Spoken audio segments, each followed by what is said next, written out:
की जहां हम बात कर रहे हैं, किरण जी, एक डाइवर्सिफाइड एफएमसीजी बेट आईटीसी पर भी एक टेक आपसे जानना चाहेंगे। एक तो पोजिशनली चार्ट स्ट्रक्चर जो है वो स्ट्रॉन्ग नज़र आ रहे हैं, मार्केट की वॉलेटिलिटी, ग्लोबल सिनेरियोज से कोई ताल्लुक, सीधा ताल्लुक आईटीसी के लिए नहीं है, और एफएमसीजी पूरे के पूरे स्पेस का ही सीधा ताल्लुक इस वक्त तो नहीं है। इनफैक्ट क्रेडिट पॉलिसी से ठीक पहले इस स्पेस पर नज़र होनी चाहिए। आईटीसी पर एक राय दीजिएगा।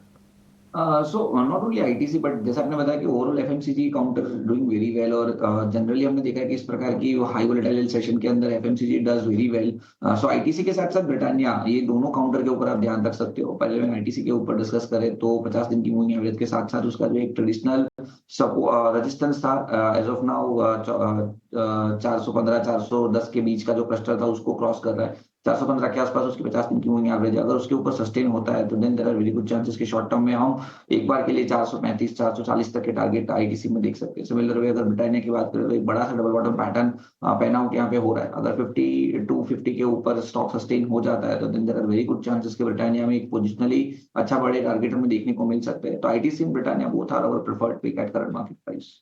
आईटीसी ब्रिटानिया दोनों पर नज़र रहेगी, और करंट मार्केट में पोजीशन है तो इंटैक्ट रखे। कंजम्पशन का खेमा यहाँ से अच्छा खासा मूव करता हुआ नज़र आ सकता है। सचिन, क्रूड बेनिफिशियरीज की चर्चा हमने बाजार खुलने से पहले भी की, और अगर आप देखेंगे क्रूड बेनिफिशियरी में एविएशन प्लेज, सीमेंट है, ये सारे के सारे स्पेसेस तो हैं ही, ऑयल मार्केटिंग कंपनियां हैं, लेकिन पेंट स्टॉक्स पर भी बातचीत होनी चाहिए। एशियन पेंट्स और साथ ही बर्जर पेंट्स, पिछले 4 सेशन से एशियन पेंट्स का स्टॉक जो है मजबूती दिखा रहा है। इस वक्त भी शार्प अपसर्ज 2408 के लेवल्स रिविजिट करना चाहेंगे, बताएं।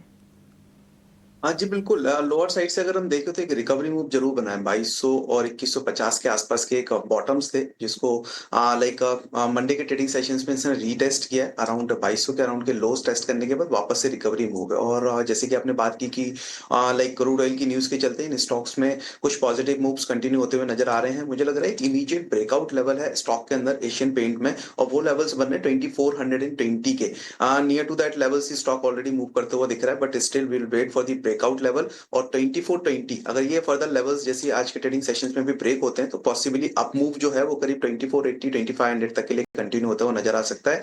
मुझे लगता है 2420 के ऊपर ही एक बार बाय इनिशिएट करना चाहिए। इनकेस कोई बाइंग लेता भी है तो लोअर साइड में स्टॉप लॉस का जरूर ध्यान रखना, और स्टॉप लॉस रहेगा 2350 का। ठीक है, 2350 का स्टॉप लॉस होगा। एशियन पेंट्स के लिए क्रूड का बेनिफिशियरी है। आज थोड़ा